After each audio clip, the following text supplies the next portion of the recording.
माँ का कहना है, शाहरुख की माँ कहती है कि बेटा जो है सपने में आ जाता है, सपने में हाँ, ये कहता है कि मेरे साथ इंसाफ करो, मुझे मारा है।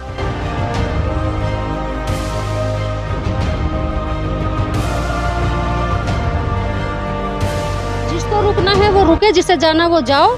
पोस्टमार्टम होगा, आज ही होगा, अभी होगा। काम तो करते हैं, इन्होंने जो कितने बच्चे मार दिए, ऐसे ही ले जाकर। मैं सब बस सिर्फ इंसाफ चाहती हूँ, मेरे बच्चे के साथ इंसाफ हो। एक बुजुर्ग माँ के सपने में उसका लाडला बेटा आकर कहता है कि मुझे कब्र से बाहर निकाल लो, मेरी हत्या की गई है, मेरी मौत नेचुरल नहीं थी, मुझे मारा गया था।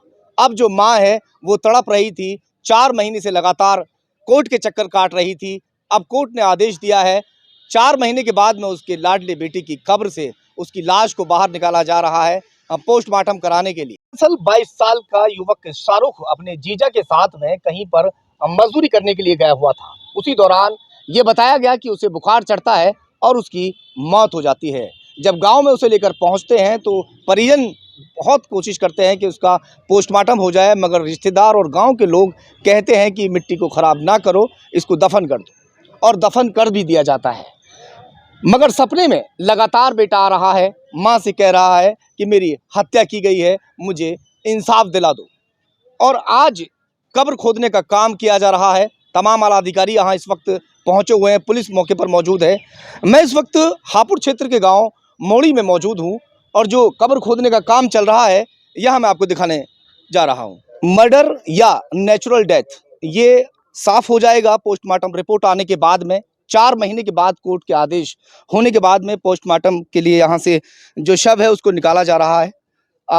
पुलिस और आला अधिकारी यहाँ इस वक्त मौके पर मौजूद है, मैं आपको दिखा सकता हूँ।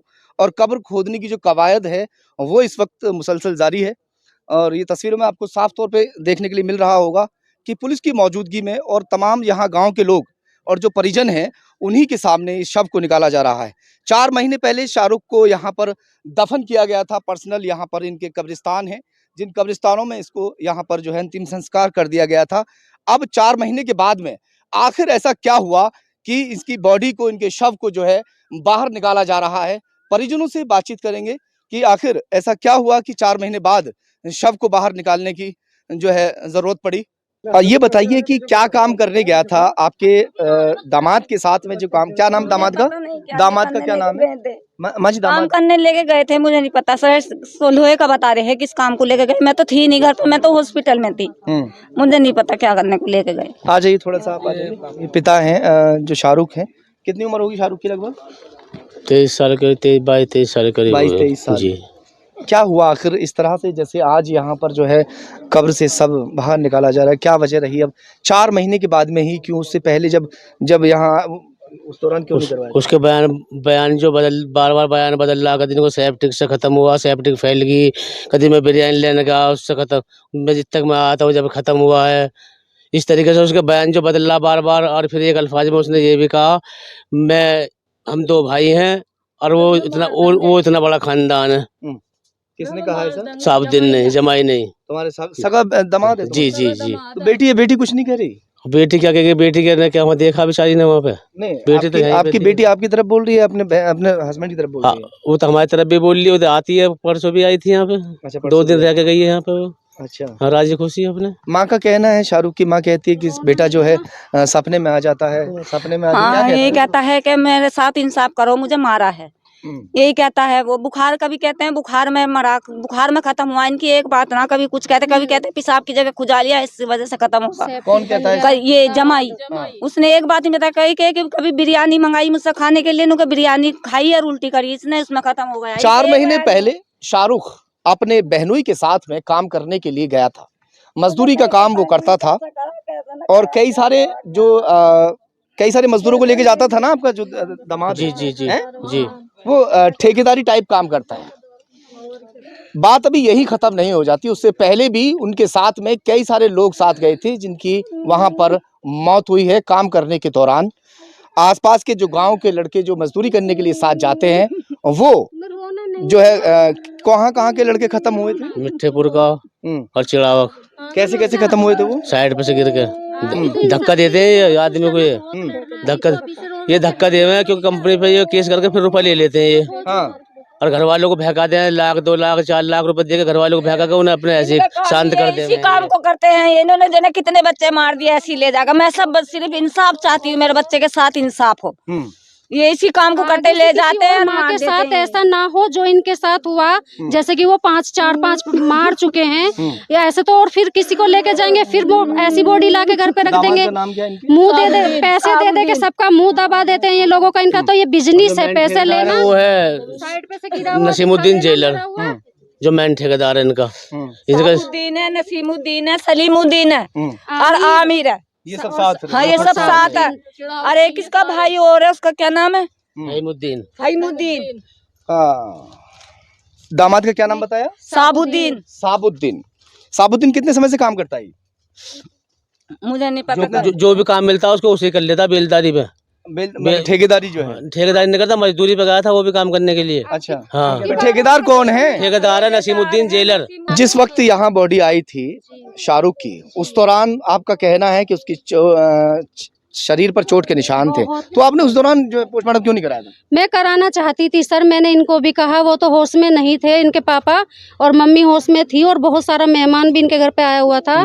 तो मैंने उसी टाइम कहा था, बहुत ऑब्जेक्शन उठाया मैंने इस बात पे कि मुझे पोस्टमार्टम, जिसको रुकना है वो रुके, जिसे जाना वो जाओ, पोस्टमार्टम होगा, आज ही होगा, अभी होगा, ठीक है। उसके बाद में यहाँ का प्रधान जो है मोड़ी कला का, उन्होंने मना कर दिया, कह रहे यहाँ कोई पोस्टमार्टम नहीं होगा, तुम भी रिश्तेदार हो, तुम भी एक दिन के लिए आई हो, चली जाओगी। यहाँ पे ये भंग या आतंक मत मचवाओ, यहाँ पे ये हमारी कॉलोनी, हम सब मिलजुल कर रहने वाले लोग हैं और वो हमारे घर का दामाद है, हम नहीं चाहते कि रिश्तेदारी खराब हो। मैंने कहा तुम लोग रिश्तेदारी खराब करना नहीं चाह रहे, एक माँ का लाल गया, दूसरी माँ का जाएगा कल, पहले भी 4-5 जो जा चुके हैं, कौन जिम्मेदार होगा उसका? आप जिम्मेदारी लोगे क्या? तो कहने लगे तुम जिम्मेदारी, वकील तो यहाँ के किसी ने जो है पोस्टमार्टम होने की, मेरी बात को किसी ने नहीं चलने दिया।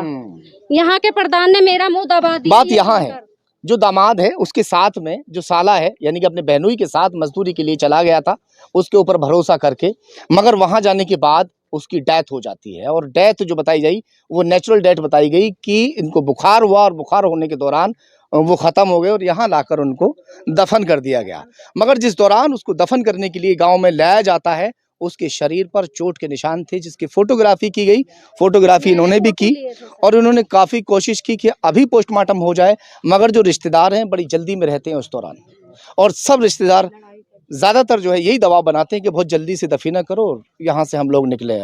वही हुआ भी, उनके मन मुताबिक फ़ौरन वहाँ पर जो है दफीने वाली कार्रवाई की गई, जो यहाँ पर कर दी गई, और दफीना करने के बाद तमाम रिश्तेदार और सब लोग वहाँ से चले जाते हैं।